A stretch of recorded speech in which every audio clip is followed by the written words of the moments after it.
What is going on, gangsters? Welcome back to Cult DeFi. This is the channel where we bring you the latest and greatest in innovations and tech in decentralized finance, specifically on Pulse-Chain and on BNB Chain right now, but more specifically in the Dev Jacob ecosystem. Tonight is a Mafia stream. Tonight is I think this is the fourth, maybe even the fifth now. I think this is maybe the fifth meeting of the commission. The commission are the top heads of all the families, basically, and some of the top players too.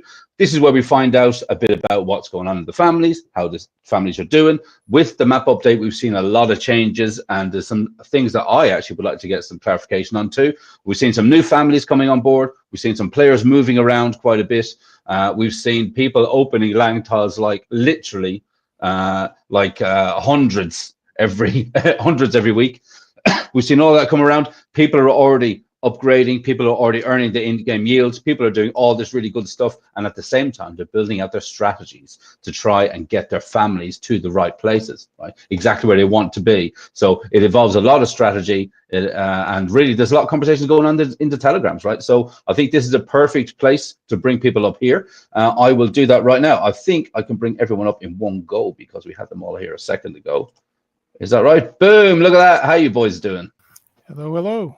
Hello. Doing good. Cool. Right. So what? So we've got the gearheads. We've got the directorate. We've got the elite OGs. We've got the OGs, pretty much all of the OGs. And we're waiting on the Black Thistles. He will be here shortly. So how are you boys doing? What's going on? Tell me. A lot of exciting changes with the map. Yeah. We're all trying to get our feet wet and try to figure it out. Yeah, I can definitely see that. Bob, actually, so the elite OGs, what is this? Who is this? Well, when we formed the OGs, the main thing that we wanted is for anybody that wanted to play the game to have the opportunity. And what we realized pretty quickly is not everybody's going to have the money or the time to play this game the same. So we structured our families to where, you know, if you just wanted to be on for one day a week, that you could easily join a family and get some vault yield and have some fun. Or if you wanted to go all out, we could put you in a family with similar players and you can really make a difference. And so that's basically what we've done. Over the course of forming the game, we've been able to bring in some really talented players and in several different families. And basically what the elite OGs are the most talented and the most resourceful players all together in one basically super family. And so that's what we found is when we got the map, of course, the RNG always hates us. So the last tiles that we got were the tiles to our OG headquarters. So very early on, we got some very good tiles at another location. And so we developed those tiles and we actually moved our headquarters. And so in so doing that, we formed a new family called the Elite OGs. And we've now got 5 hotels connected to our Elite OG headquarters. And I think we've got room for 27 members currently, and we'll be expanding that shortly. But that gives us a baseline to get some players in and get going. Nice. So Elon Jamuski, so I think the last time when you jumped on stream, you were in a different family, right? And now you moved, and now you are in the elite OGs. But didn't I see first that you were in the Escobar OGs? Is that right? That's right. Yeah, I had a talk with Richie, and based on my plans and the plans that aligned with some of the OGs and the elite OGs here with Bob and a couple other members, we started out by putting me in the OG Escobars because, as I told you on the last stream, I'm not here to screw around, and I am going to be one of the biggest land bosses in the game. And I really focused on Medellin because I feel like that's my home, so to speak. And currently, right now, and we're just in the beginning of the game, I own around 40% of every tile that can be bought in that map. So, and then, of course, a very large portion of Vegas as well. Kind of hemmed and hawed about what family should be done. And ultimately, instead of being on the OG Escobars, we decided we were going to make the elites. I helped them buy up a ton of land in Vegas, and we're going to develop that. And you'll see that I plan on getting the land developer or keeping the land developer position in Medellin as well. I'm playing a little bit of a different game than a lot of players. I think the land developer is probably one of the most OP positions in this game, and it is going to take an absolute freaking ton of resources, which it already has. And, I want to be a fair player, but I need to have a strong standing in order to be a fair player like that as well. So it just works out. The OGs, Bob, and everybody in the family, we all get along. We kind of align. So I think it's going to be best for everybody. Yeah, I mean, I think that makes sense. I mean, I'm looking at your profile here now on B&B, and it says here that, yeah, you're a capo of the elite OGs. I'm looking at your real estate. You've got, Jesus Christ, you've got a ton. I don't even want to count all that. there's a lot. just one of my accounts, this one, Elong's, is 320 tiles so far. Wow. And it says here, right? It says that you're a capo of the elite OGs. Right. I mean, I'm probably going to ask a difficult question now, maybe put some people on the spot. But why are you not a top 3 family member? I actually just had a discussion with the Don Lucky about this, and all positions are open, but I'm not greedy. I don't need to have the top 3 position. Like I said, I'm playing a little bit of a different game, and if somebody wants to come in and snatch up that number 3 position, I'd love for them to do it. I don't have any problem being a capo. My income in the game is going to be through land development and trade deals and, roulette and bullet factories and things, such like that. So I think somebody else should have the ability that maybe necessarily doesn't have every resource, income resource that I have, to be able to grab that position, because I'll be okay, So I'd almost rather that stays open and I don't have it. Colt, can I give you some background on that? Yeah, of course. Yeah. Yeah, what we found with the original OGs is what we're doing is we're doing a 40-60 split. So 40% will go to the top 3, 60% will go to the family. And by doing that, Elong will actually make more money as a capo than he will as the 3rd ranked player in the game. So he'll actually get more money just being a player than he will get as being one of the top 3 or being the 3rd ranked, which is the spot that we would have open for him. So he's going to be in a better position. All our focus is to be the most profitable alliance in the game. And we want everybody that's in our alliance to make money. And so what we're going to do is put all of our players in the best position to make the most money they can. And so that's the reason Elong is not in the top 3. He's going to be a regular player. And what we found is one of our members, Straw Hat, in the original OGs, was making considerably more than I was as the number 3 player. And it just all depends on how you set up your pay structure. Yeah, sure. I mean, that makes sense. That makes sense. The other families, then I'll throw this out to you, Superman and GIF. Do you have anything similar going on with you guys, or are you guys already, is your structure sort of set in stone? You're ready to good to go? I'll go last. You go ahead. As you know, we've had our structure since the beginning. No change. Okay. Oh, good, right? It's an interesting way to do it, yeah.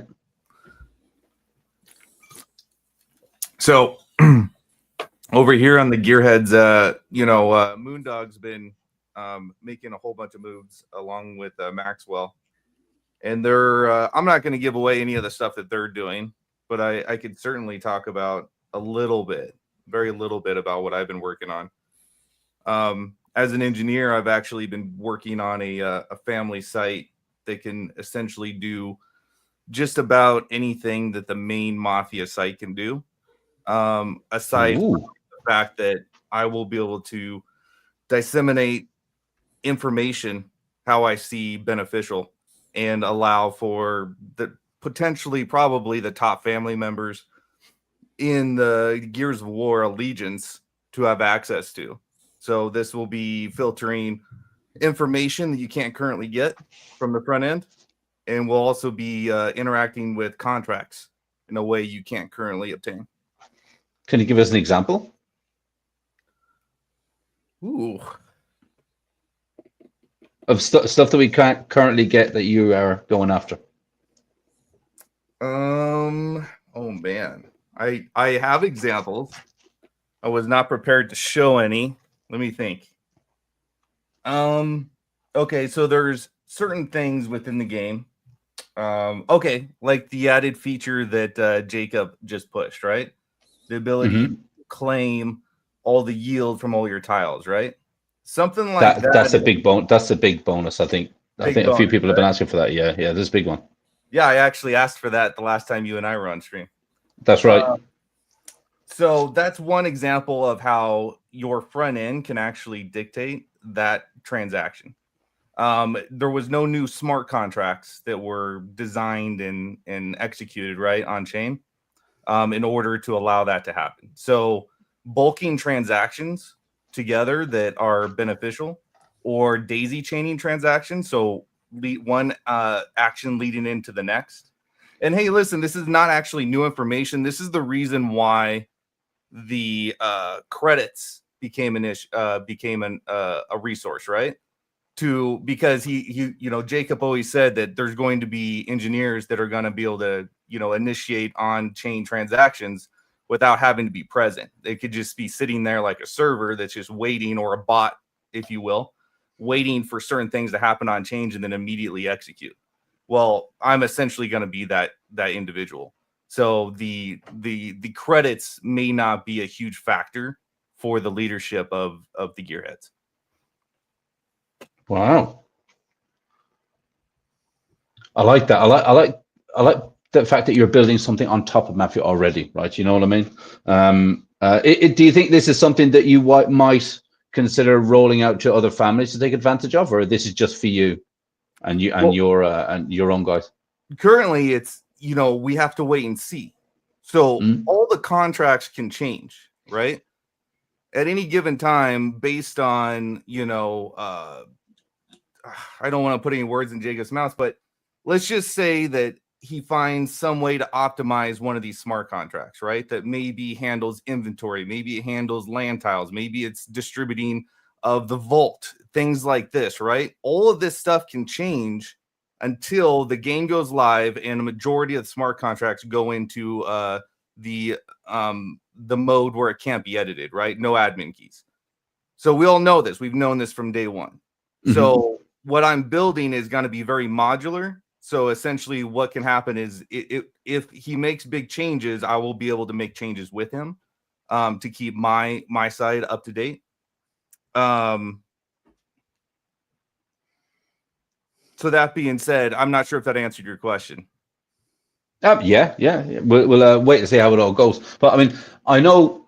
Actually, I was trying to get in touch with Jacob earlier on today. Granted, it's Sunday and he's with the family, but now that we're starting to get a little bit closer, personally, I mean, I'm the focus really right now is getting more people, getting more eyes, obviously all of that good stuff, but also about the next steps that we have, right? So we got the marketing DAO, which is coming up next, finding out, where we are with that, how long that's going to take.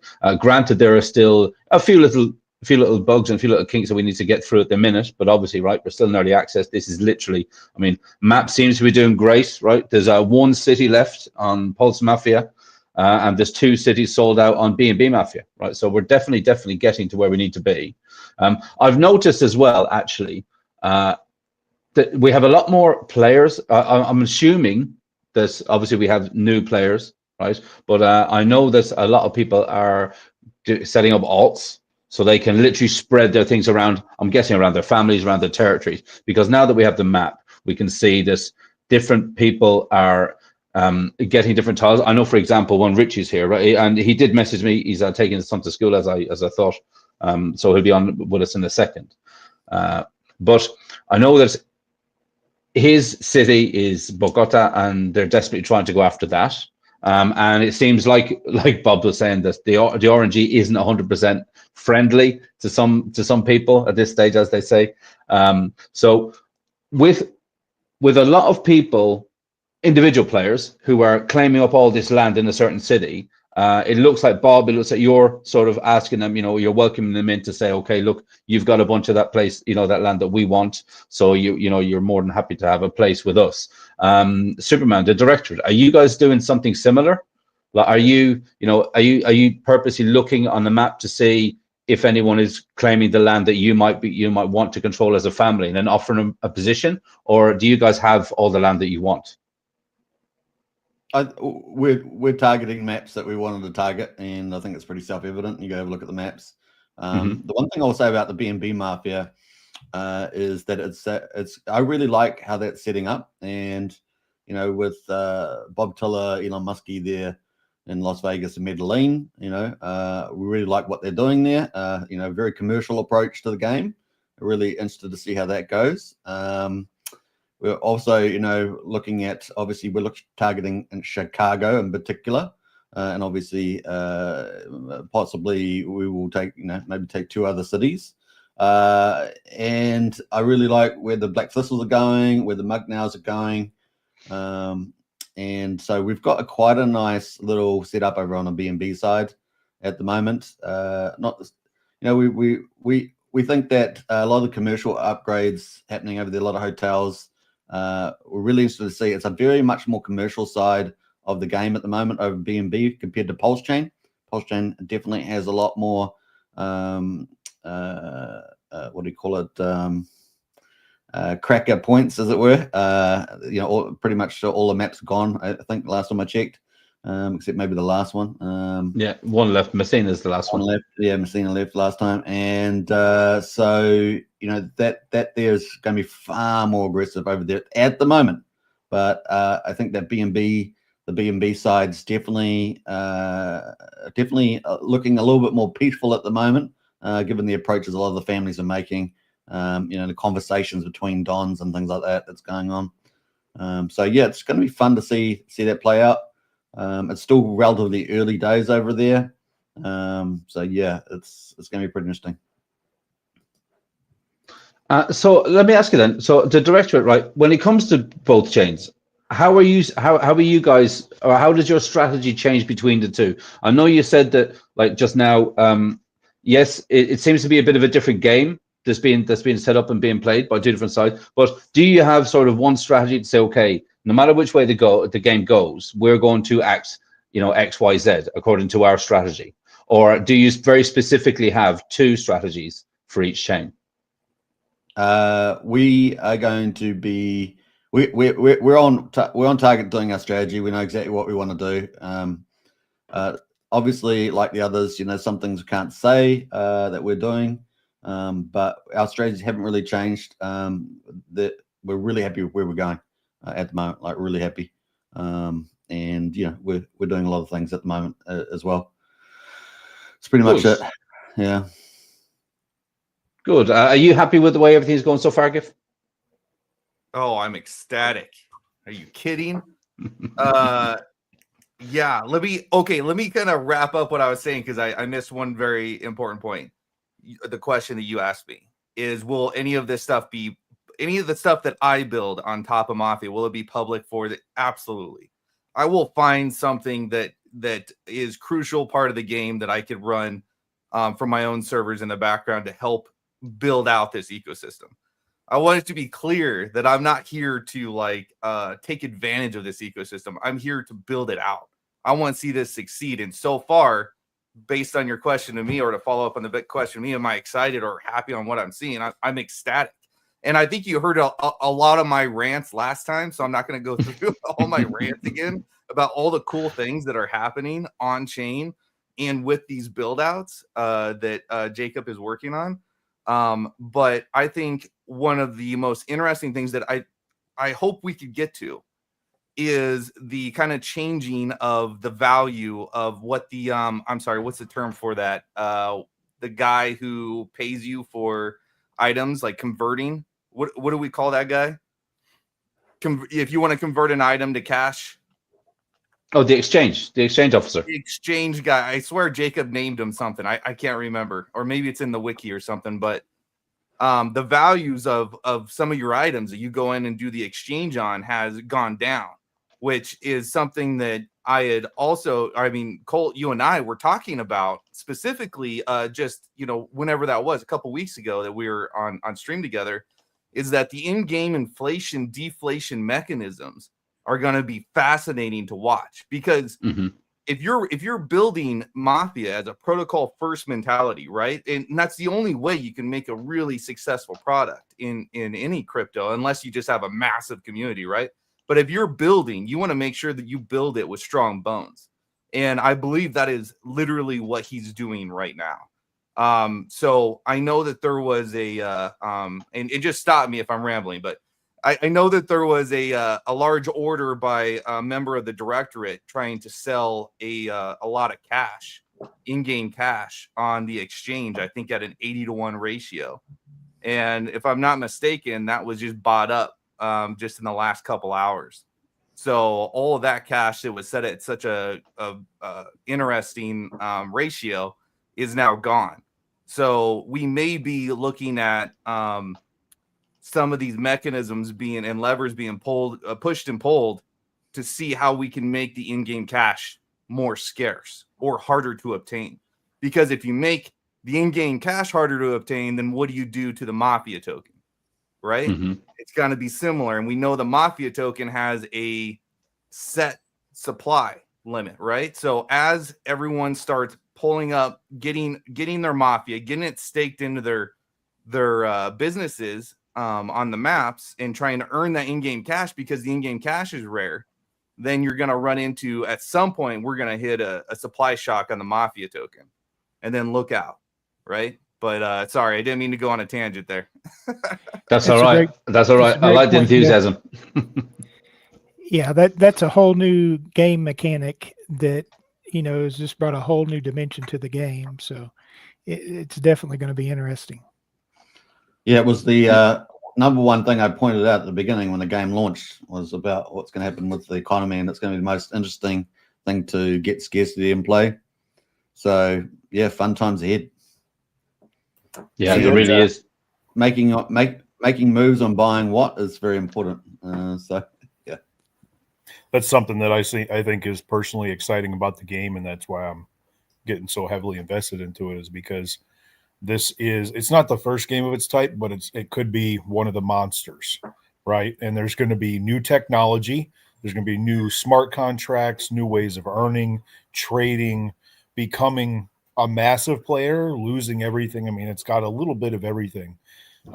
It's got the EVE Online kind of feeling as well, you know, which was absolutely massive.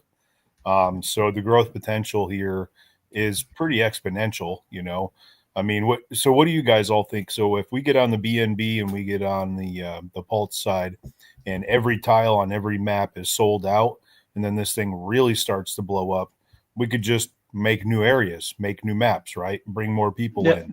You know, there's always room to grow. We could have 50 maps on each chain, and then all of a sudden bring in a new chain. I mean, hell, look what took off with Sonic here just last week.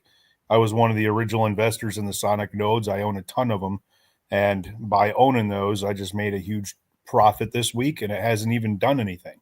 It's just a token out there. So I funneled that into this game, bought more properties. And when this takes off, I'm going to do the exact opposite and maybe move some over there.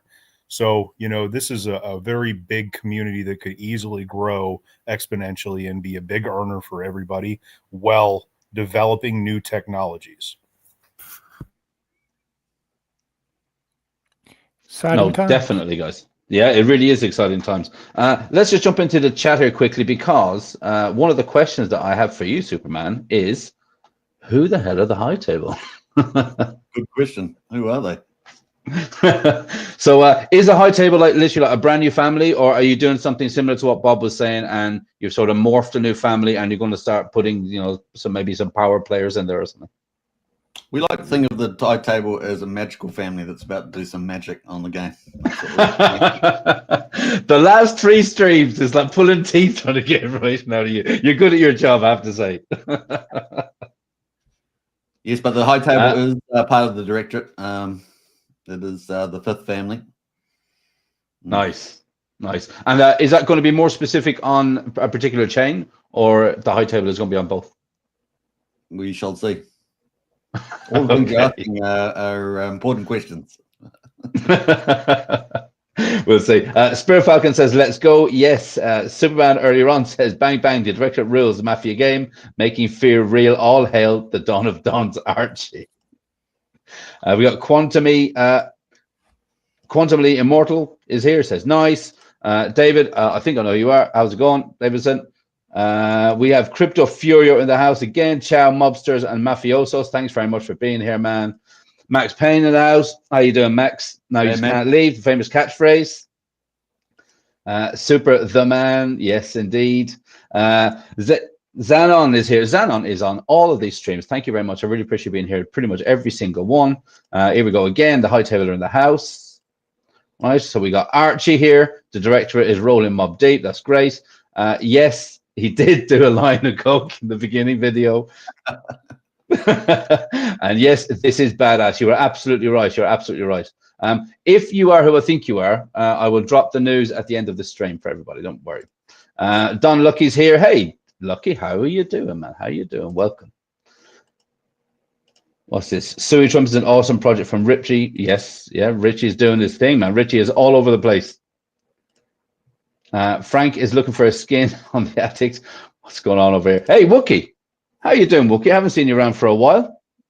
Wookie's here supporting. Wookie is, for anyone that doesn't know, Wookie's basically head of one of the kill squads for the director family. We've got a bunch of people here just going back and forth with each other. Yes, Richie's on his way. Know that. Crypto Fury says devs be cooking. That's right. I think that was in relation to what you were saying, Gif. Yeah, some guys going back and forth. I won't show what those messages. That's okay. Oh, Don Lucky has a question. GIF, can you speak on the sub-economy on Pulse and the role of in-game cash and what you believe will happen long-term?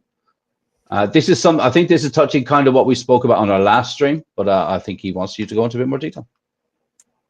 Yeah, so there's actually something I wanted to get to add on to. I'm not sure if he posted this comment after what I had said prior. I'm going to assume he posted this before what I said, because I want to roll into the Pulse price. For those who like to watch charts, the Pulse wrapped ETH ratio just bounced off of a key support level. So we may be looking at some cool uptrends coming in the future here on Pulse Chain. The Pulse Chain's price chart has been relatively easy to predict in a lot of circumstances. So essentially what that means is that a lot of the top holders, they watch a lot of key metric, zones. So when whales see something break, they sell, right? When they see it break to the downside or when they see it break to the upside, they buy. So it just kind of reinforces the chart patterns. And that's kind of what we've been seeing. So essentially, if we see Pulse start pumping again, then obviously the Hart's Law with the Mafia token is going to pull up the Mafia token with it. And on top of that, it's going to then pump the value, at least the dollar value of what's in the vault. And all of this is just trickling down to the in-game economy, right? It all trickles down. Because now what you're talking about is, since now we have an actual price chart for the in-game cash because of its relation to the Mafia token, then that means that as the entire economy pumps, including Pulse Chain, that now your yield that you're making in-game is also pumping, right? So if you get your investments in near the bottom or where we're bouncing off a key resort or key support levels like we currently are doing versus Ethereum, right? Then essentially you could add some X's to your returns over the next few months. We'll see how it exactly plays out, but hopefully that answers your question. Yeah, I think you're right there. I think you're right. Richie, welcome in. Good morning, sir. Good morning. Morning. How are you guys doing? Hey, Richie. Sorry I'm late. I had to go drop my kid off. That's all right, man. I expected that, man. That's all right. What's up, Richie? How you been, brother? All good. All good. Very well. Happy. I was listening while I was driving, so mostly caught up. Very well. Nice. There you go. Good. Hey, good to have you. Right, and now that you're here, actually, tell us a little bit about what's going on with the Black Thistles, right? Because I can see that you are going on a mission with these land titles. Oh yeah. Well, we started the land map launch. I started to purge the family basically.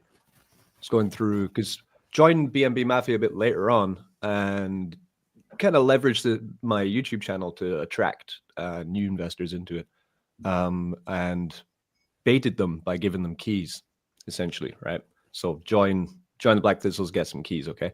But as with everything in crypto, some people took the keys and went with it, and ran and really enjoyed the game, and others opened a crate, got an item, joined the family, and then sat back and thought, oh, look at that, I'm going to get BNB every week from the vault when it opens. Is going to be fantastic. But didn't do anything else. So I started purging. So far, I think we've purged about 14 or 15 members out of the Black Thistle so far. So I did that first. Then, just started buying up land in Bogota. So currently that's the mission, essentially. Just get all the land. Land grab is pretty much. Get it while it's there. Well, yeah. I mean, it's gone pretty well. We've managed to basically monopolize every HQ on Bogota so far, which is good. Now it's just going to take significant investment to build up all the property. So I'm looking at and continuing to try attract new whales essentially into the game who can join the Thistles and start also grabbing land, building up larger properties over in Bogota. Pretty one-minded kind of approach to it, to be honest. Just bring the hammer. Essentially. Yeah. So I mean, that is kind of the name of the game, isn't it, really? Yeah, I mean, for anyone out there, I will absolutely say, if you want to join a Mafia family, it's not just about what you can get out of the family, right? It's about what you can actually offer the family, what you can do to help your family, help your, whether and that could be doing anything, right? That could be literally spamming social media, right? That could be doing some, behind the scenes things. That could be doing recruitment for the family. It literally could be like actual resource, like monetary value resource. It's all of these different things. So it's not just about what you can get from the family. It's really about what you're going to offer the family. And don't be surprised if a family like what Richie did, which I agree with, hangers on, people that are just there and just, they think that they're going to start earning some money just for sitting around and doing nothing. I agree, right? You need to pull your weight or you're out, right? This is the name of the game. Yeah, for sure. I mean, it's proofs in the pudding because that was about 2 weeks ago that I did the biggest purge. And it was yesterday I got a DM from someone, hey, I'm not in the family anymore. It's like, oh, well, you haven't checked in 2 weeks, mate. You haven't even looked at the game in 2 weeks. So what do you expect is going to happen? Like if anyone has been kicked and they actually wanted to be in the game but just didn't get around to it, then I'm, of course, open to having a discussion, bring them back in if they are going to begin building, So it's... Mm-hmm. Well, Colt, I'd like to mention something about that. Right now, in order to get a vault payment on either chain, it's a significant investment for a family. Mm-hmm. And so if you want to be a member of a family that's getting vault access, you're going to have to provide some resource, because it's a lot for these families to secure these headquarters and to build out hotels to increase their membership. I mean, it's a significant investment. So it's not like you can afford as a family just to have some barnacle, sitting on your family doing nothing. I mean, you've got to have active players, and only the families with strong, active, resourceful players are going to really be the most successful and have a shot at the first or second positions in the game. Yeah, totally. I mean, it's even, I think I've bought probably at least, I haven't really counted them, to be honest. It just keeps spamming. Like the way I'm doing it is I've set up liquidity pools across crypto with different assets, which are high yield basically. And I just earn the yield off the assets I already own and then harvest the yield, sell it into BNB and buy up land is what I'm doing at the moment. So but it is a significant investment, actually. Probably put about $7,000 so far into land since map launch. roughly, I think. And that's the reason Richie and I get along so well, because that's what I've been doing in this game from day one. I haven't used any of my core coins in this game at all. It's all been yield from yield farms. And actually, Richie and I just discovered that we were in the same yield farm on base for a long time, and just came to it, independently on our own with our own research. So, the main thing with this game is it can really zap your crypto supply if you're not careful. And so if you don't have a separate source to make an income with that you can put into this game, then you could, if you're just using your Pulse or you're just using your BNB, you're going to burn through your stores pretty quick. And so that's where, a smart investor that has a separate source of funding is really going to be an asset to this game. And that's where Elong and Richie have been so helpful to us, because they're playing the same game that I've been playing. And we've all got that same mindset. We've all been investing in crypto for years, and we kind of know how to play the game. But then the whole point is that it will pay out more afterwards. Longer pays better. Exactly. It's not like we're just throwing all this money into a game, and the whole idea is we all see the potential that the game will be able to print much more than I'm currently putting into it. Plus the fun. It is quite a fun game as well. Wait, you guys mean we're actually going to earn money from this later? Holy shit, I wasn't aware of that. Yeah, no, it's crazy, right? I just like the way that the map looks. I figured I'd just throw everything I had into it. Totally. No, but when I was on with you, GIF, the last time, we were literally saying, you were saying that, right? This game kind of has something which is kind of for everyone, right? It has things for the crypto investors, the people that have, deep pockets if they want to do something. It has something for, the game players if they literally just want to run around and do the small little heist by themselves, rob a hot dog vendor 5 or 6 times a day, whatever it is. So it has a little bit of stuff for everyone. And I do think that over time, when we start to see that when the vault starts paying out and people are actually really making money, and we know the kind of numbers that are going to be coming out at this stage, and that's based on the BNB price today and the Pulse price today, right? So I think we'll have another resurgence of new people coming on board all the time, and for sure there'll be a lot of restructuring going on within families. I think once the money starts to roll, maybe some people will say, okay, maybe I want a different position. Maybe there's something else I can do now that I'm getting, these shares from the vault. I might double down. Elon Jamusky, you might say, okay, I'm going to double down on all my properties, or I'll come up with a completely different strategy. When I'll throw this out to all of you, right? So when the game actually starts to get a little bit closer, do you think that your strategies then are going to continue to be refined and change, or do you think you're pretty much set in stone as you are right now? Because I know it sounds like the directorate are they have their strategy already. They've had it since the beginning, and they've sort of looked 10 steps ahead as the game was being built out. And some of the newer families, maybe are sort of playing it by ear. What do you guys think? Well, Colt, the thing that I told all of the new players coming into the game from the beginning is the only thing that you know about this game is it's going to change.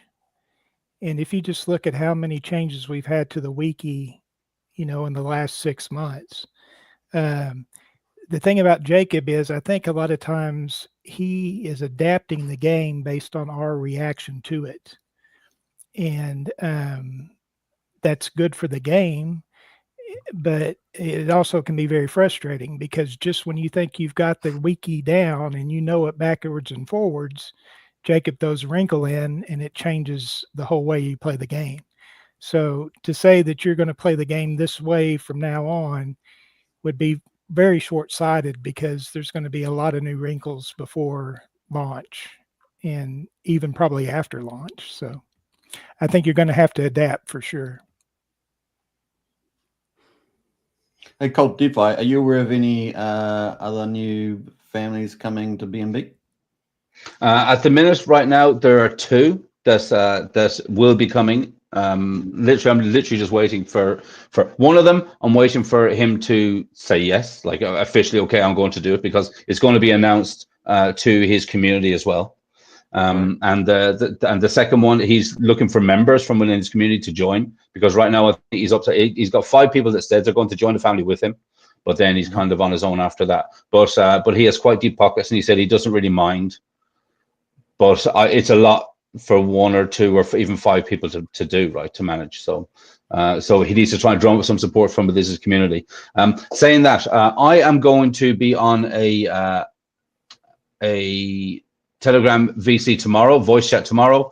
It's going to be, I think it's at ACE UTC. I'll share the link in all our Telegrams, and but I should be speaking to a community which have about 15,000 people, right? So that again is going to be on tomorrow. Actually, I might as well go through this week, right? So that's tomorrow. On Tuesday, I'm going to be on with RH Max with GIF and Jacob, right? So that's a big one. Everyone, come on with RH Max. The conversation is going to be geared more of the tech side, right? So we're going to be getting into the weeds of a lot of the tech stuff.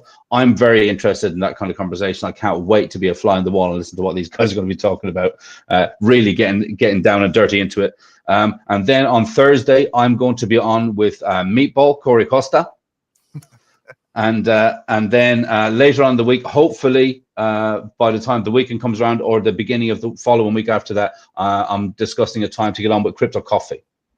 So so we have a lot going on. I hope you all watched my my recent video, the stream I did with I'm Chill Gates. Spoken to him after that. He loves what we're doing, loves what we're on about, and we're discussing again how he can be a little bit more involved in some of the the shilling, right? It's in his name, to try and get it out there. I think everyone knows at this stage, right? Everyone in Pulse Chain, I'm sorry, I'll get back to BNB in a second, but anyone in Pulse Chain that needs to know who we are and what we're doing already knows who we are and what we're doing, right? And it's something like I said on when I was on with Shill Gates on the stream. We all know that Hex and Pulse Chain and stuff like that are being gate kept, and I get the feeling sometimes talking to people that we are also being gate kept from within our own community, and I'm not scared at all of calling people out on that at all, right? I get into people's DMs quite a bit, and I say, look, I don't understand why you're not doing this. Like you have to be. You have to be talking about it. It's like, why you're not talking about it? I have no problem at all speaking to people like that. As the famous line from Predator was, "I ain't afraid no man." You know what I mean?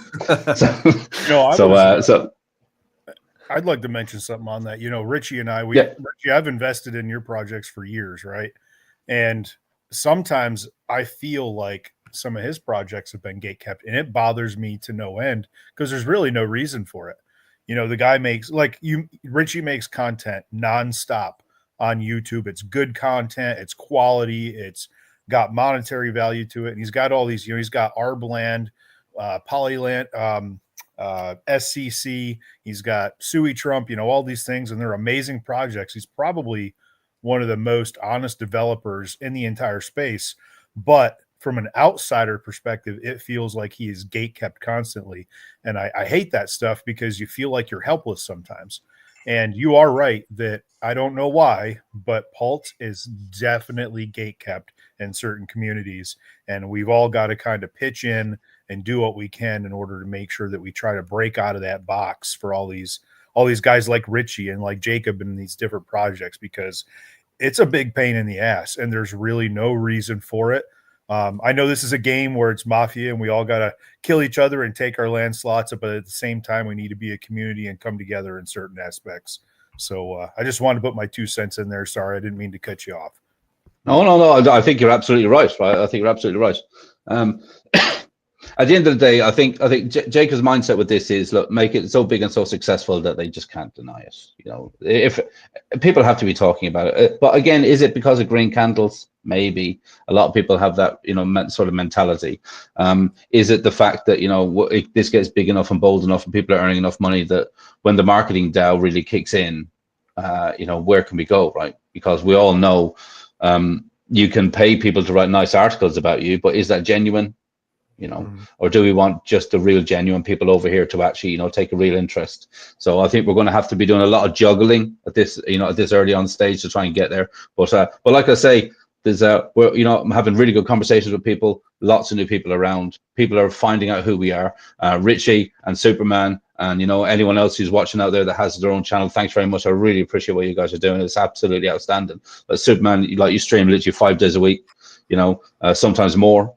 And, you know, Mafia's mentioned nearly on every single video. I know, Richie, you do dedicated videos to Mafia, and that's fantastic. And also, coming back to what you were saying earlier, Richie, I think it's going to be, it's just going to be a byproduct of the way that you approach your community, right? Because you make a dedicated video, you put it out there to thousands of people that get to see it.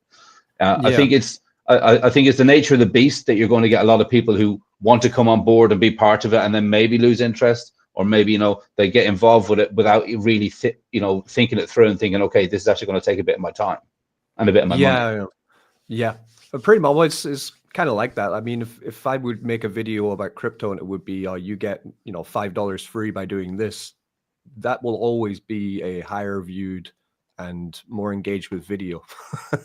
Because there are more people out there who just want free stuff.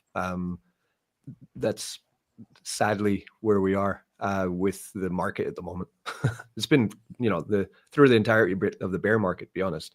Or maybe this channel's like, what, I've been doing this for like 5-6 years, probably the entirety of the time. But out of every 10 that you get who would say, yeah, I just want something for free and I don't really want to put any work into it, you get one or maybe half a person from them that is actually like piqued.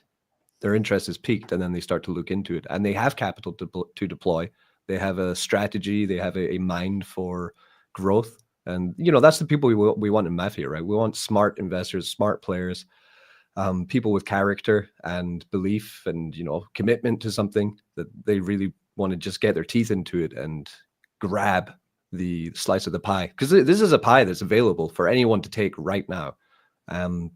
If they go through it, the more they learn about Mafia, the deeper they go into the docs, they start to see the bigger picture of what's being created. And the amount of capital which is being deployed, even for the map launch, is like, that's not small money that's being put into this game from map launch. You know, that's considerable investment from all sorts of people, all families, really putting in hard cash into this game.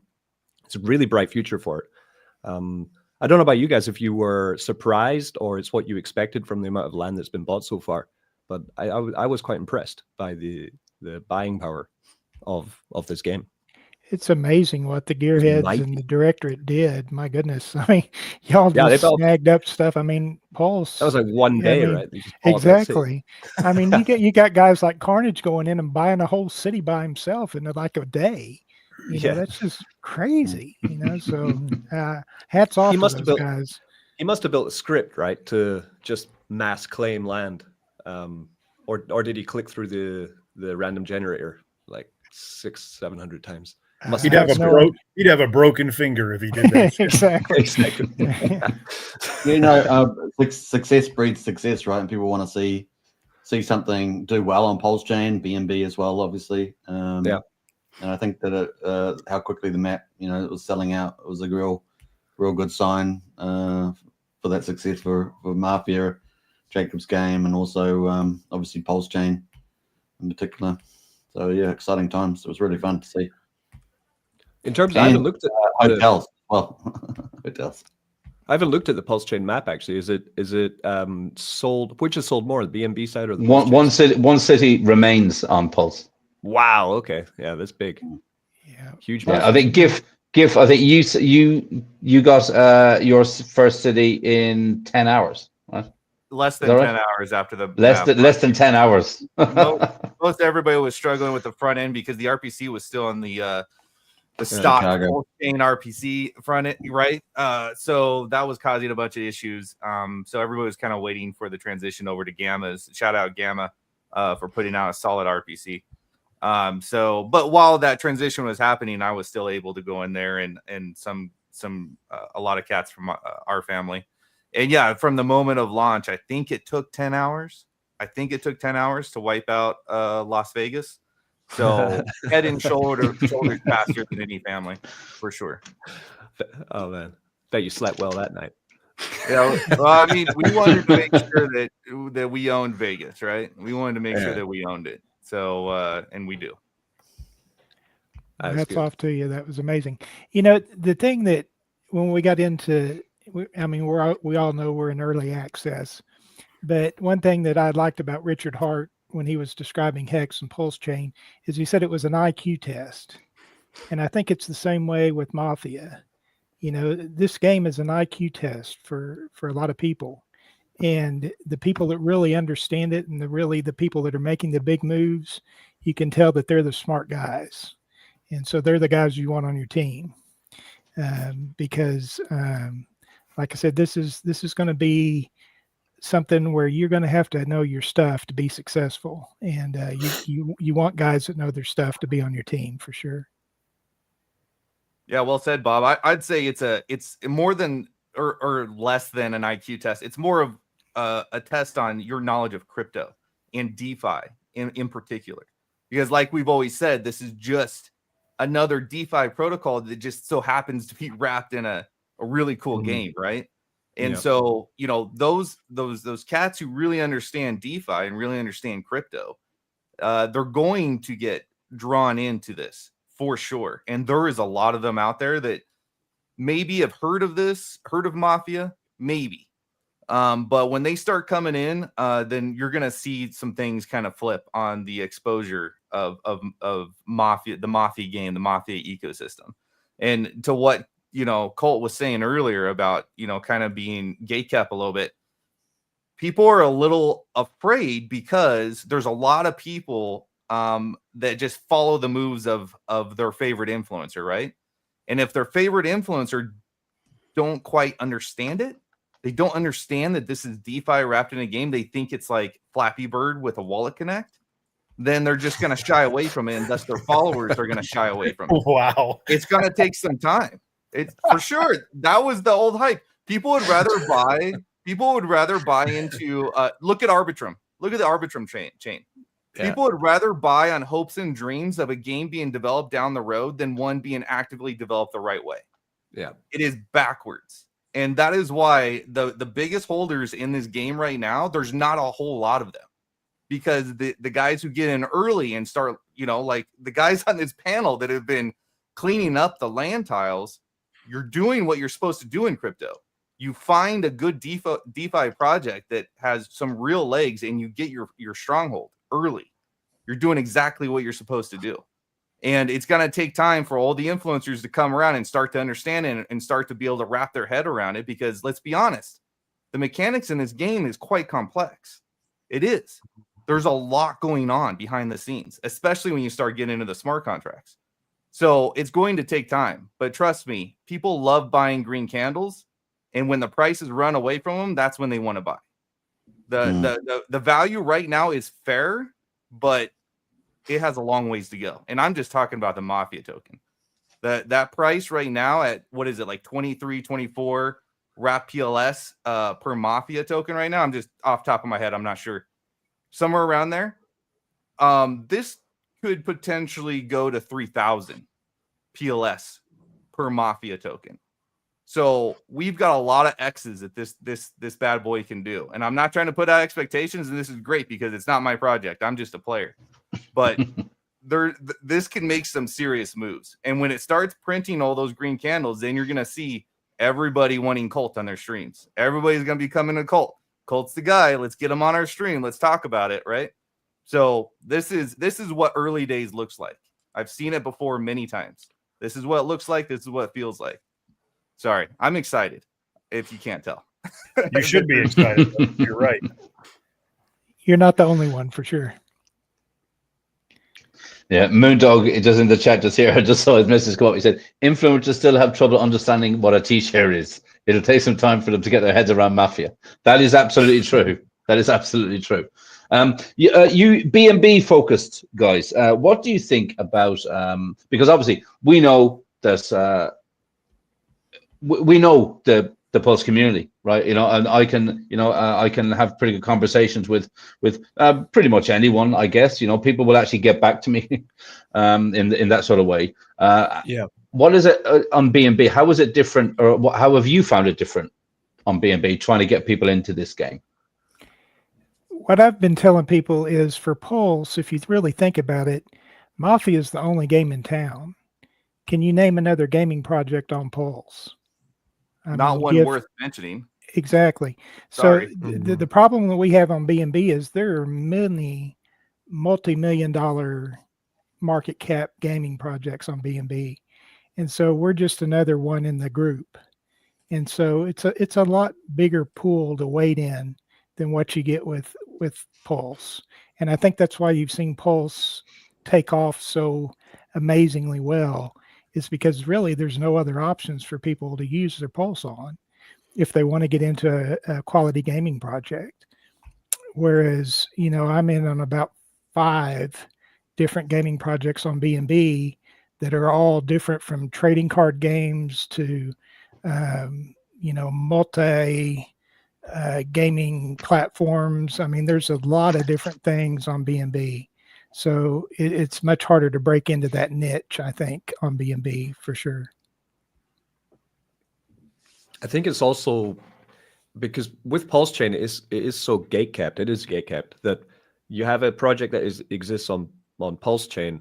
There's generally, it's quite hard to bridge in and out of Pulse Chain. It's doable, but it's not as easy as most layer 2s, right? Where you're just basically swimming between base chain to Binance Smart Chain to ARP Chain to Sonic, whatever. I just plug in Rubik or any bridge and I can just swap between with almost minimum fees, right? Whereas getting over to Pulse Chain is a commitment, because generally when I move funds into Pulse Chain, I don't really consider moving them out at any point in the next year, probably, or longer, because the whole idea is to build that Pulse Chain's TVL and get it more attractive. So then with BNB, it is that the game exists on Binance Smart Chain, but then seems like there's a lot of attention on all these other chains which exist with Binance Smart Chain as one of them, right? And it can be a bit of a crutch, as easy as it is to move funds around on on that side of crypto. I'm saying it also seems that a lot of attention isn't on Binance Smart Chain at the moment. For DeFi, probably I've just looking, on that radar right now about, which are the largest games that exist at the moment on Binance Smart Chain. And this not that huge. What is it? World of Dippians? Never heard of it. Apparently it's got $166 million in it though, but only $300 of volume today. So it's not. Well, you've got good games. You've got Good Games Guild. You've got Beam. You've got several different major gaming projects on B&B. So there's a lot of different options there. So yeah, it's just a harder market to break into, I believe. It'll be interesting. Base is a really interesting chain, I think.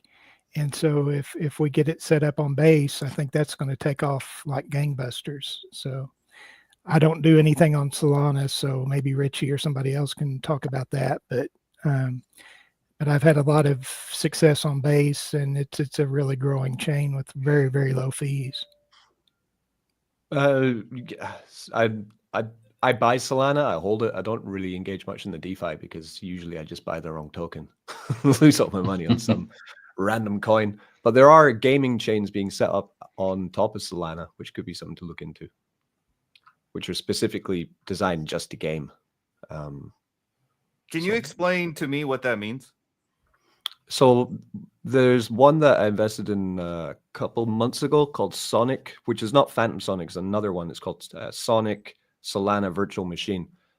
Essentially, they're trying to make Solana merge with TikTok so that the game side of Solana is dealt with Solana has a lot of downtime, which happens every year, right? So if you're a gamer and then suddenly your chain's off, then what are you going to do? That's game over, basically. So they're building this layer on top of Solana with the whole idea is to delete the downtime from that and merging it with TikTok. They're saying that they're going to be able to leverage the millions and billions of people that use TikTok every day to attract them into the crypto gaming that way. But this is generally what you see in a bull market, a lot of words from developers who say they're going to do all these amazing things for crypto. And then we hit the bear market and then we realize it's all hot air, right? So it could be hot air, or it could be them actually achieving play to earn on crypto en masse, by using TikTok. But we'll see. I would love. Well, Yeah. you've been on other chains a lot more than I have, especially Yeah. as of late. So if Yeah. you have a crypto are you a developer, Richie? Yeah. Also build, yeah. Okay, what do you prefer to build on and with? At the moment, I'm building a yield farm on Sui because there's a lot of growing community, a lot of young people as well on Sui. So you know, and young people have so much energy. You know, Yeah, there's old fuckers like me too on there. I've got like $20,000 in Sui coins sitting there. I don't even know how to get the money out of it. So, but yeah, so I'm building on Sui at the moment. We're trying to make a original yield farm. So I've got a team working with me because it's written in Move code language, which makes it a little bit tough. Because I've so far the only contracts I've coded myself have all been working just on. I did one on Arbitrum. We also did one on Polygon chain. So we're just working purely on the EVM. Whereas Sui works with packages, and so I'm trying to get up to speed with it while working with this team, which I've hired to get the build done.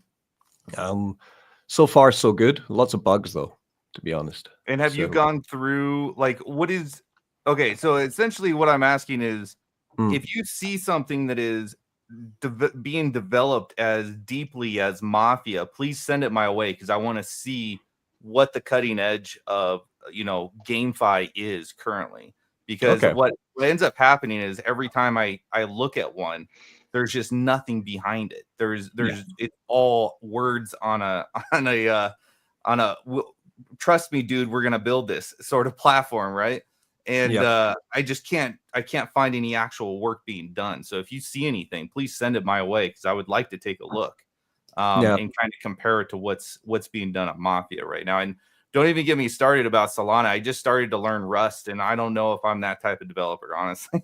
Yeah, exactly, right. And like Move is very similar to Rust, and that's in that sense, it's not fun for me. It's fun once you get it, but learning it is not the fun part. But it's interesting what you were saying before, though, about how people see Mafia, or you see Mafia kind of like most DeFi applications, where you can see what's happening, even though it looks like a game. It's a map with objects and things. Actually, underneath it is actually just it's a finance game, you know. So it's when a cult first reached out to me and said, "Oh, do you want to join this game?" I thought, "Oh, you know, I'm not a gamer. I don't want to sit there with a joystick with a guy and like running around and collecting crypto and things. You know, I want to plan things. I want to click on different options and see how it all pans out, right? And upgrading these, you know, that's my kind of game.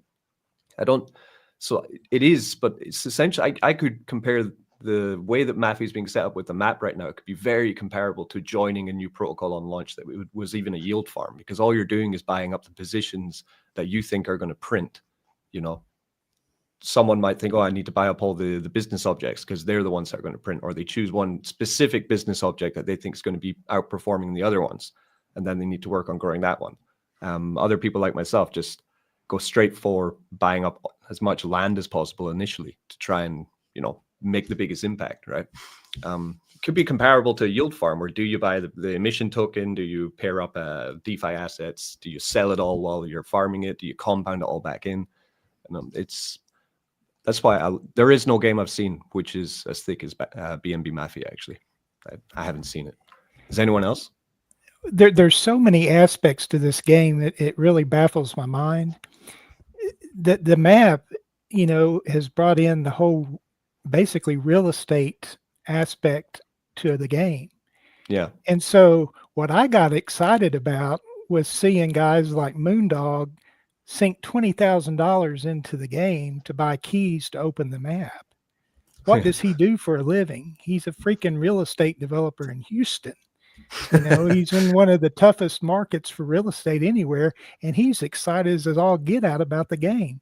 And then you got Elon over here, and you know, that's his background as well, and he's buying up things crazy. So when you see people who know about real estate buying up map like it's going out of style, that can only get you excited, I think, you know, because these guys realize the power of having a limited asset that they can buy and sell and get yield from in the form of real estate, which is now another aspect to this game that we all get to play, you know. So I think that's a really interesting part of it to me.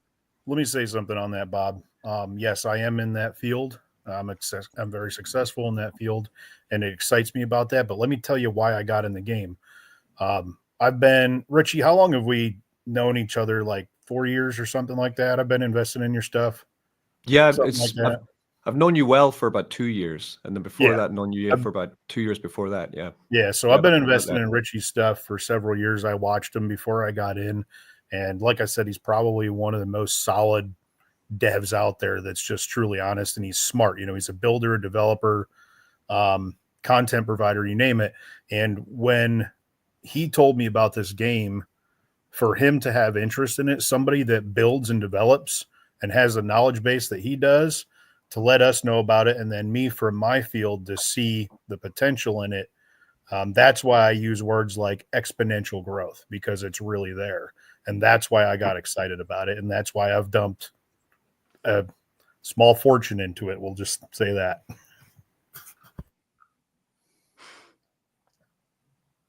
Yeah, and I'm just an old cattle farmer from Oklahoma, so you know it's that's what gets me excited, is to see all these experts. You know, we got developers like GIF, we've got all these different. That's what I like about it, is the social aspect. I've really enjoyed meeting people and strategizing with people. That's what I do for a living. Is I deal with people and manage a lot of people, and so my people management skills have come into play a lot in this game for me. You know, there's just so many different aspects, from the social fi to the DeFi to, I mean, it really has a lot of legs to it, I think. I think that's one of the amazing things about this, right? Is that we keep saying, like, the social fi aspect to all this. I mean, look at the panel we've got here, right? Look at the level of skill, the level of experience, not just within crypto, but like stuff from the outside that you can bring into this. I think I've said it before. It's like, it's each one teach one. If you're out there and you're joining a family, I think that you can learn a hell of a lot from the people in your family moving forward. You know, we're going to have a lot of that. I think we're going to have a lot of people that are joining this game like gamers, don't really know much about crypto in the beginning. And I think it's up to, the more well-established people to really sort of teach them. And hopefully you'll be able to learn something off of them too, because maybe the strategy is, like Richard was saying, maybe the strategy is in this game to not think about it like a game, to think about it like a yield farm, think about it like an ROI sort of DApp sort of thing, which has 10 different ways to get paid or 50 different ways to get paid, right? Or is the right strategy to look at this literally like a game, play it like a game, like I guess Kool-Aid might look at it in a certain, from a certain angle, play it like a game. And guess what? If I go and I kill this person, if I go and I do this raid, I'm just earning my points. I'm just ranking up anyway. So you can look at it from two different ways, but it's exactly the same game, right? And I think we're going to see a lot of that when it comes to the mindset of the actual player that we start to get on board, whether it's a young crowd, old crowd, whether it's a mix of everybody. Absolutely. And let's not forget that, right now we're all in watching the map and trying to build out the map and, get the tiles, develop. But the map is going to be serving a much larger function in my view, or from what I'm speculating right now. Once the game is actually alive, the actual placement of your characters on the map just might be more important than where your buildings are and how well they're developed. So that's an aspect I'm always looking for, what the next thing is that we're going to learn in this. Yeah. Because if you ever stop, you're gonna be caught with your pants down, right? You're gonna be behind. And there's gonna be a time when, if you get behind in this game, there may be dire consequences to it. There could. That's what I'm looking. Right? That's what I'm looking at right now. Because so I'm buying up all the land in Bogota, right? Well, attempting to, right? But then, as soon as I get the tiles I want, because there are still 4 tiles which I want on this map, which I think are essential that the Thistles managed to acquire. And once I get that, then I'm going to be left, the next day, I'm going to come back to the computer. I'm going to look at the map and go, oh, for fuck's sake, like, look, how much land do I have? And if I don't develop all of this land and find a solution to developing all the land as fast as I can, if the game launches before I'm ready, then someone's just going to sweep in and just completely destroy my city. It's possible, right? Because the more land that one person acquires, that means the investment to turn all of that land into defendable positions just grows, multiplies with each one more land piece that you purchase. So that is what I'm looking at. And there could just be one update that's made to the game that suddenly I'm like, oh my god, what's going to happen this time? And so I don't know. I had a question actually, because then we have both Vegas has now bought up on both chains, right? So the on Pulse Chain and on Binance Smart Chain, are we seeing different strategies between the two Vegases, or are we seeing a similar strategy across both? Well, I can tell you our strategy if that helps, and maybe Gift can give you his without giving away your secrets, of course. Well, sure. The main thing with us again is we're looking at this from a DeFi angle, and so what we want to do is we don't want to spend any more money than we have to. So our focus is to develop as quickly as possible and to get hotels as quickly as possible so that we can generate in-game cash, so that we can get that yield to develop other structures. And so we're basically making money to develop, and we're not spending money to develop. So that's our strategy on the BNB side, is to get as many hotels, create as much in-game cash as we can, and then use that in-game cash to just keep developing the city from there. And so as the developer of Las Vegas on BNB, that's my strategy. And the nice part is that wraps into the whole defensive powers as well. Exactly. If you're in there, if you're on, and I haven't had a close look to your guys' map recently, there's plenty for me to be watching on Pulse Chain. But in particular, if you've got your elite tiles and you've got them developed out and you've got them active, right? And you've got your connectors going, right? And working in your favor, then you're going to be able to maximize your defensive powers, right? On that map, which is going to be important. It's going to be extremely important. That's what we're doing, is we're developing elite first, upper second, and common third. And so right now, I think we've got 8 or 9 elite hotels on the strip, and we're just going to keep going there. The number one thing that we wanted hotels next to our HQ. So we've got 5, and we've got spaces to add another 5.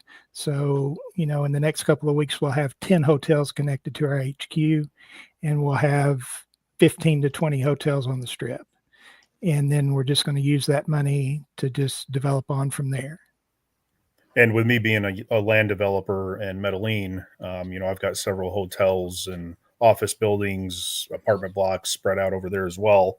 And I want to stay the main land developer there for the bonus that you get with the defense and everything. But I'm going to split it 50-50. I'm going to develop a building over in Medellin, and then I'm going to go to Vegas. And I'm going to develop a building back and forth, because I don't know how much it is, Bob. I think it's like 150 tiles or something I have in Vegas. So I want to get all that developed as well. But I don't want to leave my family behind while I'm trying to be the land developer in another map just for the bonus. So I'm going to split it 50-50 back and forth that way to help build a family and my position. Sure. And that's the thing, is you can easily get, 2 spread out, and that's where I admire the directorate and I admire the gearheads. Y'all have got multiple cities where you've bought them out completely. I pray for you in your wallets, because it's going to take a monstrous amount of resources to get those cities developed. And hats off to you guys, because you've secured the tiles and you've got it, but now that's just the beginning. You've got to develop all that stuff, and that's where it's going to take a lot of time and resources. Yeah, it could. There's gonna be a lot of strategies to play as we get closer to game launch. Like what we've been saying before, we could strategize a lot, but here's the ultimate strategy. Here's the ultimate one. You ready? Don't paint yourself in a corner. If you paint yourself in a corner, you expose your weakness. So you have to be able to move and be agile in this game. especially as we lead up into launch.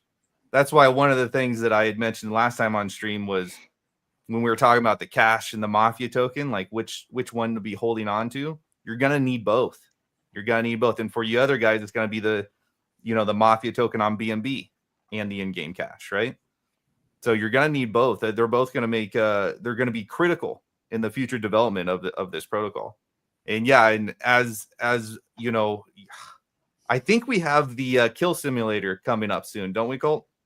Yeah, we've got the marketing DAO after this, and then we've got 2 more stages, then the kill simulator. But I think when marketing DAO comes around, I think they'll give us some time to keep. It'll give us a lot of things to keep busy with. But kill simulator, I think, is probably the most interesting part of this whole game, really, because I could probably say right now, anyone new coming to this game that's like, oh yeah, it's a kill or be killed game, and all the rest of it, and they're really looking forward to killing people. I think it's going to be very difficult and very expensive to kill people. I think it's going to be a tough decision to choose to kill somebody. I don't think it's going to be a very easy decision, because it could affect you or your family, or who knows. But by the time it comes around, Jacob might say, okay, part of the criteria to kill people might be you have to own a certain amount of property, or whatever. We don't know what the criteria is yet, so it can be quite expensive. I think it'll get very expensive. It'll get very, very strategic. So we might not see as much killing going on as we right now think. Well, in the end of it, nobody wants to be zeroed out, right? I mean, especially people up here, we're all spending a lot of money, a lot of time, energy, and I don't want to see myself zeroed out, but I also don't want to see anybody from the directorate or from the gearhead zeroed out. There's going to be some of that going on. I understand that's part of it, but there's going to be the unforeseen circumstances. It's not just the cost of going over, losing items, possibly dying at that point, but if let's say the directorate and the elites get into it, right, some of the biggest players, well, then it could be an all-out war, and there's just several large players that just lose absolutely everything. And you've got to sit back at the end of the day and say, is it worth it over some maybe bullshit words that we said to each other in a Telegram chat to lose a $50,000 investment, or 30, or even 10, or whatever it is, and sometimes you maybe just bite your lip. But yeah, there's going to be some of that. I think my personal thoughts are ultimately that a little bit of killing in the game is healthy for the game. That's part of the gambling aspect of it. But at the same time, we're all here to have fun, make money, and we should really focus on that as well. Just don't forget that crypto in general is a kill or be killed game. Absolutely. Let's not pretend like it's not. And I've been killed about 1,000 times, so I would know. There you go. There you go. Okay. All right. Let's not pretend that we all nobody's gotten into a high APR yield, right, of some derivative token, and they put 20 grand in thinking they're going to be making 5% weekly or something like that, only to see your core token, which you can't withdraw, go to near zero. Right. That's basically like a kill. So in this game, it may sound more intense, but this is just DeFi. It's still just DeFi, even with the kill actuator, if you will, in play. How many people got killed in BitConnect? Yeah. Yep. I think ramble off all the scams, but we've seen plenty of them. Exactly. I mean, yeah, you're telling my whole crypto story right there in a nutshell. Yeah, are you going to be talking to Trayvon and any other? I will be when we have a little bit more of what's going on, but what I was going to say, when you guys were talking there about the cost, Bob, when you were saying about the cost to develop things, and how you're trying to manage that to develop everything along, how we get on, I think one of the big things that's coming soon is going to be the open for business, right? Where exactly. where literally all your business items all of a sudden they start functioning. So when people start to see what their business items are actually earning them, and using those profits then to rank up your buildings and all the rest of it, I think that'll be a complete different dynamic, especially for some of the bigger developers like you guys. Are we going to Well- see some new in-game assets once that happens at that time? I think more shop items for sure, like new modes of transport, different weapons, all that sort of stuff. I'm still waiting and on then my Humvee. the Humvee. I think the Humvee is going to be great. And what was it Kool-Aid was saying? Are you going to be able to put on your bulletproof vest and then your bulletproof suit and sit inside your Humvee and all the rest That's right. to get all your protection? And I need a bazooka. Thanks. I think we'll have all of that stuff, in good time, right? Because I think the shop items are quite it's easy to add new stuff to the shops, Yeah. So I think we're definitely going to see that. But when we do go open for business then, and I'm assuming then that the bullet factories will be in play, that the hospitals will be in place, so will that be then the health and bullets are actually set up, Yeah. with LPs? That'll be something which is coming down the line again. That'll be good. One thing I'm starting to notice when I'm talking to people, a lot of people are saying to me, well, the Mafia token itself, there isn't really so much volume, but if you sort of if you take that out of the equation and say, well, okay, but that's just for people to get into the game. But once they're in the game, look at the money that's going around on the in-game economy. Right? Well, even after the map, that's where, yeah. Even after the map cult, I mean, the daily volume on B&B is shot through the roof. We had days where we were barely getting $100 worth of daily volume, and now we're, anywhere from 5,000 to 6,000 some days. So the map, just the loop that Jacob has created now, with a buy generated by every key that you buy. If you know what you're doing, you place your sell order before you buy your keys, and you get a 10 to 20% discount on every key you buy. There's a lot of little different things. Jacob's got a fine little loop in there, and so the people that are smart know how to play the game. They're utilizing that, and that's creating more and more buy orders every time. And so it's made a big difference on B&B side. Good. And I can see that the vault is going up as well. 232 BNB right now. And what is it? 7.15 billion pulse. So combined vaults right now, 500K based on these prices that we're seeing at the moment, right? There's 500K. I can't wait until pulse does 10X, right? I can't wait until BNB is, hovering around the $9,000-$10,000. Yeah. How easy is it for it to become a multi-million-dollar game, right? Easy. The vault is going to be paying out millions of dollars a week, millions. It's crazy Wow. to think about. It is. Gentlemen, look, we've done an hour, 25 minutes. How do people get in touch with all of your families? GIF, how do people get in touch with the Gearheads? Come into the Telegram. That's probably the quickest and easiest way to get a hold of us, is come into the main Telegram. If you want to join the Gearheads, then hit one of us up. I recommend Moondog. He's the best recruiter I know. So you could reach out to him in the main chat. Perfect. So I'll just put a banner up there for anyone that's watching. T.me/PLS Mafia, T.me/BNB Mafia game. Richie, how do people get in touch with the Black Thistles? So I've got a free chat that's linked in every one of my videos, just Crypto Mischief chat. So that's probably the easiest way. That's on Telegram, or on Twitter, Crypto Mischief, @Crypto Mischief on Twitter. Or just comment on this very video, because we're streaming all over the place with this. I'm on X and YouTube with this one as well. Yeah, and so I'm the same, and on Twitch, and I know Superman, you are also streaming on your channels, right? Yeah, I was streaming at the moment. Yep. Yeah, it's great. So literally, we're all over the place. How do people get in touch with the directorates? Like I say, just go to Pulse Mafia if you're on Pulse Chain, pulsemafia.io. Go look for the Directorate Allegiance. So we've got a number of families there. And you can go to Telegram from any of those. We've got our socials on those families. And you'll get into our recruitment and go through our recruitment process and become, part of the most feared family in the Mafia game. So there we go.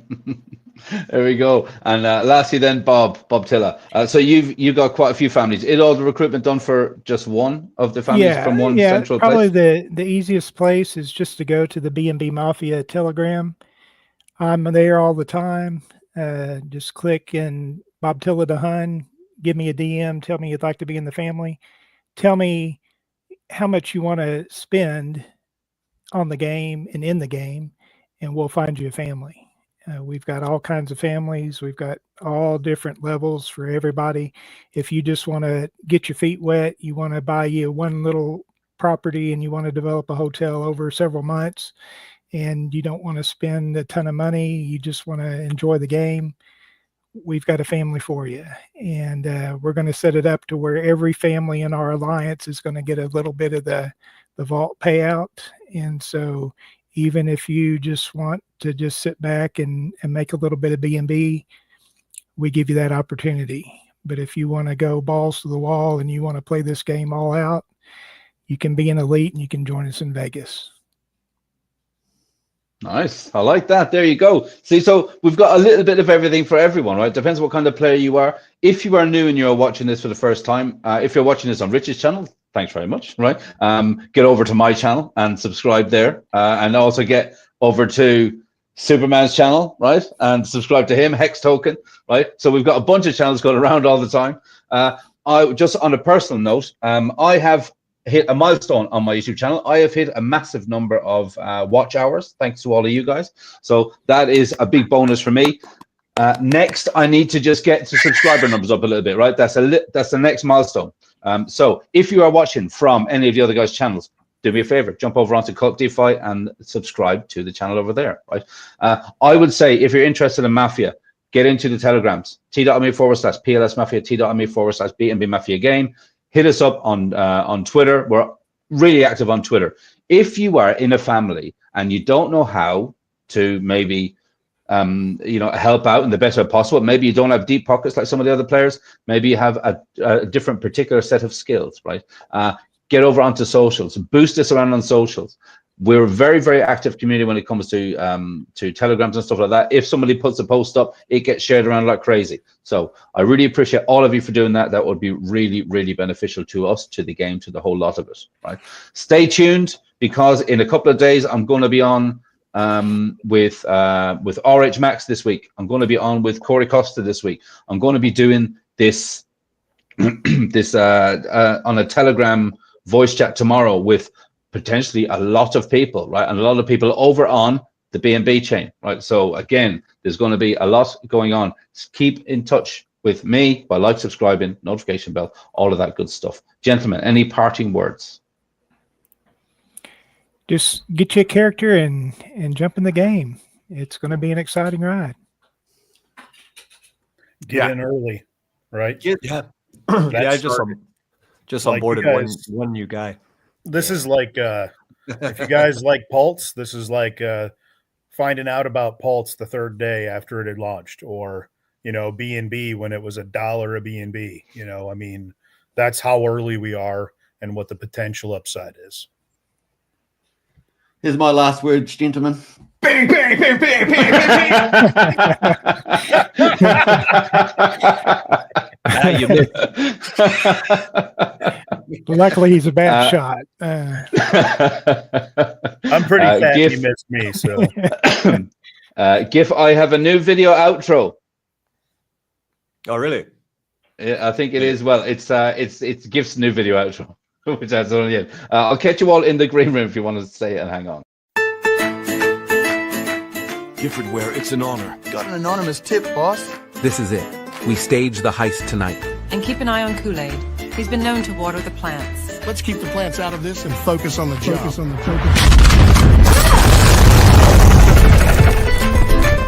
All right, Johnny, I'm sorry. Keep the change, you filthy animal. Because a man who doesn't spend time with his family can never be a real man.